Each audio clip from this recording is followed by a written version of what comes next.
Assalamualaikum warahmatullahi wabarakatuh. Hello everyone, good morning. How are you today? Semoga semuanya selalu diberi kesehatan.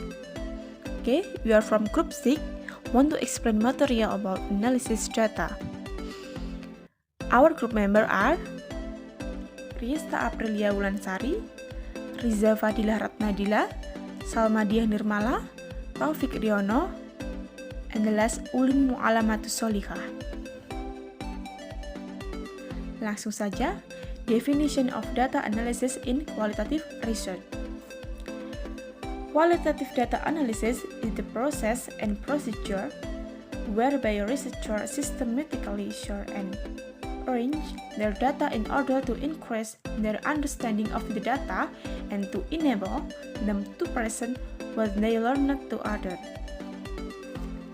Jadi, definisi dari data analisis pada qualitative research adalah proses atau prosedur di mana peneliti secara sistematis mencari dan mengatur data mereka untuk meningkatkan sebuah pemahaman mereka tentang data dan memungkinkannya mereka untuk mempresentasikan apa yang mereka pelajari kepada orang lain.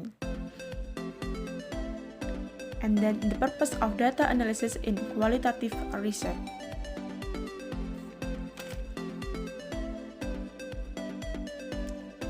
To find meaning in data so that the derived knowledge can be used to make informed decision. Tujuannya adalah untuk menemukan makna dalam data sehingga pengetahuan yang diperoleh dapat digunakan untuk membuat keputusan yang tepat. Okay, next point will be explained by my friend. Thank you. Types of data analysis.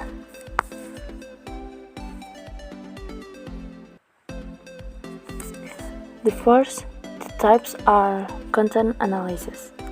Content analysis used to evaluate patterns within the content, word, phrase, or image, or sorts of communication such as from photographs in newspaper through to political speech.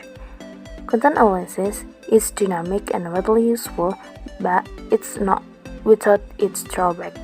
It is very time-consuming, requiring loads of reading and rereading of the text. Because content analysis can be used in such a wide variety of ways, it is important to go into the analysis with a specific question, like amounts of text, transcript, or original, are regrouped into codes, summarized into categories and terms, and possibly even tabulated. Because of this, content analysis is one of the more qualitative and deductive of this qualitative data analysis, looking a little more like frequent numbers of things than other analysis.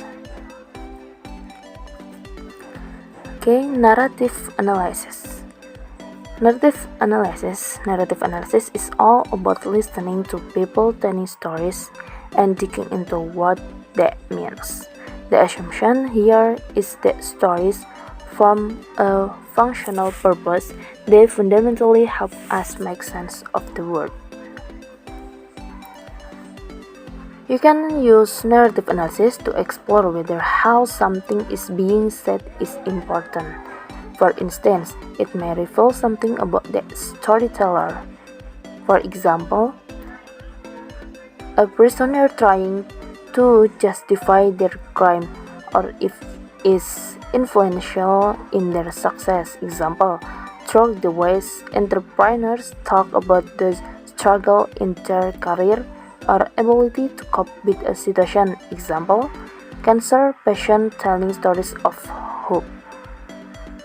And next, discourse analysis.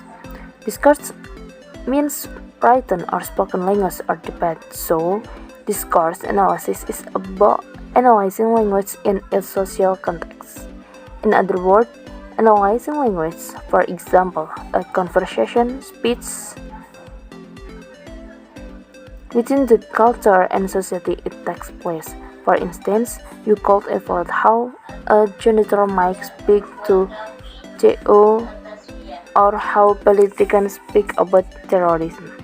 To truly understand this conversation or speech, the culture and history of those involved in the communication is important. For example, a janitor might speak more casually with a CEO in a company which emphasizes equality among workers.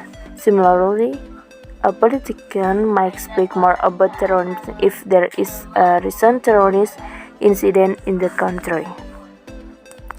Next, grounded theory. Grounded theory is the methodology where the intention is explicitly to create theory using data through a series of tests and revisions. For example, trying to figure out what factor might influence students to read a blog post on qualitative data analysis. In grounded theory, you will start with a general oversessing question, or sometimes merely a broad interest in a given population. Example, graduate students. You will begin to analyze a single case or small sample. Example, 5 graduate students in a department at a university, presumably representative of the population, graduate students as a whole. And last, interpretive phenomenological analysis.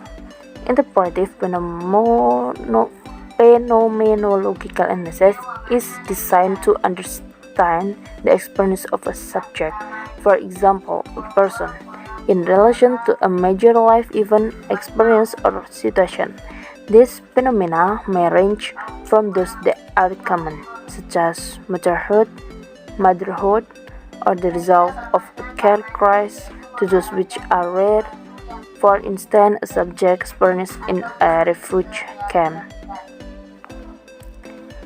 Interpretative phenomenological analysis is subject-centered, focused on the experiencer, often only having a very small sample size. This means that while researchers often do ask coding systems like those common in qualitative data analysis, it is important not to lose the depth of experience or meaning within the analysis.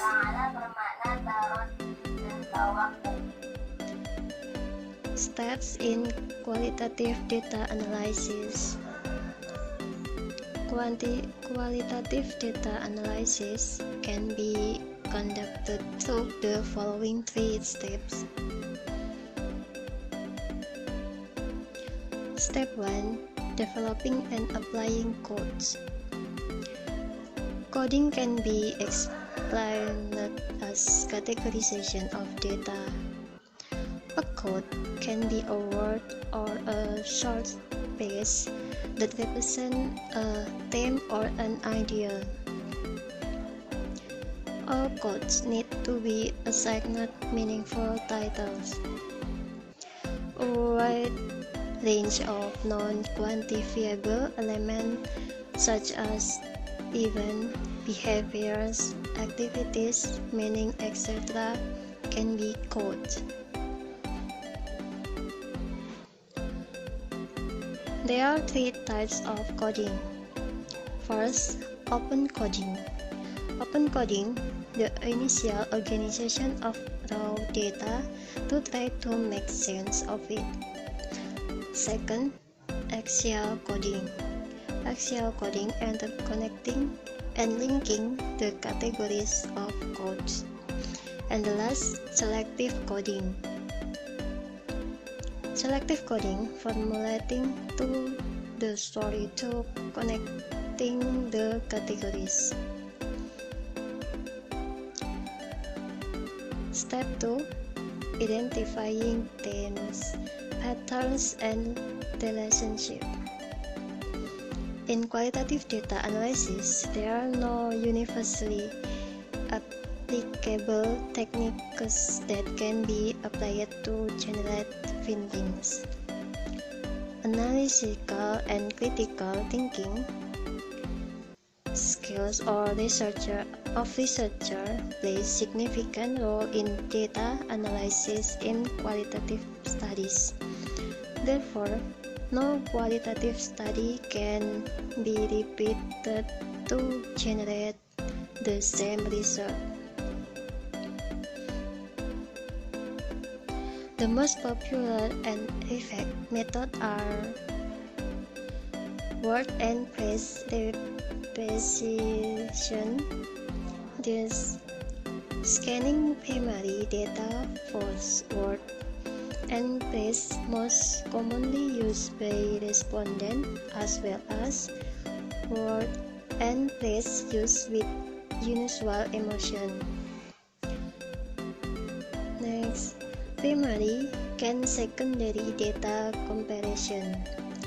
Comparing the findings of interview or focus group or observation on any other qualitative data collection method with the finding of literature review and discussing difference between them. Next, search for missing information. Discussion about which aspect of the issue was not mentioned by respondent, although you expected them to be mentioned. And the last, metaphor and analogy. Metaphors and analogy. Comparing primary research findings to phenomena from a different area and discussing similarities and differences. Step 3. Summarizing the data. And the last stage, you need to link research findings to hypothesis or research aim and objective. When writing data analysis chapter, you can use noteworthy question from the transcript in order to highlight major themes between findings and possible contradiction. It is important to note that the process of the qualitative data analysis described about its general and different type of qualitative studies may require slightly different method of data analysis.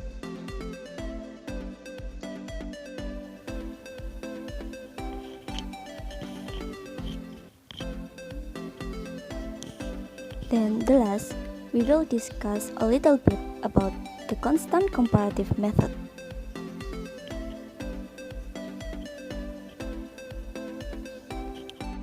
According to Glaser and Strauss, 1967, Strauss 1987, Strauss and Corbin 1994, the constant comparative method is a research designed for multi-data sources, which is like analytic induction in that the formal analysis begins early in the study and it is nearly completed by the end of data collection.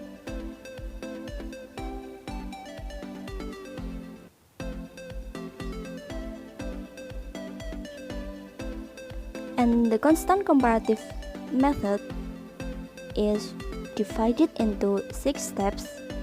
There are begin collecting data, then look for key issues, recurrent events or activities in the data that become categories of focus. The third is collect data that profit many incidents of the categories of focus with an eye to seeing the diversity of the dimensions under the categories. The fourth is write about the categories that you are exploring and attempting to describe and account for all the incidents that you have in your data while continually searching for new incidents. The fifth is work with the data and emerging model to discover basic social processes and relationships. 6. Engage in sampling, coding, and writing as the analysis focuses on the core categories. The constant comparative method can be described in 4 stages. 1. Comparing incidents applicable to each category. The analysis starts by coding each incident in his data in as many categories of analysis as possible. To this procedure, add the basic defining rule for the constant comparative method, while encoding an incident for a category. Compare it with the previous incident code in the same category. For example, as the analysis codes an incident in which a nurse responds to the potential or social loss to family and occupation of a dying patient. He compares this incident with others previously coded in the same category before further coding. 2. Degrading categories and their properties. This process starts out in a small way. And possible conference, the constant comparative units change from comparison of incident with incident to incident with properties of the category which resulted from initial comparison of incident. 3. Delimiting the theory. As the theory developed, a various delimiting feature of the constant comparative method set into curve what would otherwise become on our roaming task. 4. Writing theory and the writing theory. At the end of the process, the analysis has coded data, a series of memos and a theory. The discussion in the memos provide the content behind the categories, which are the major themes of the theory as written in papers or books. Thank you for watching. Wassalamualaikum warahmatullahi wabarakatuh.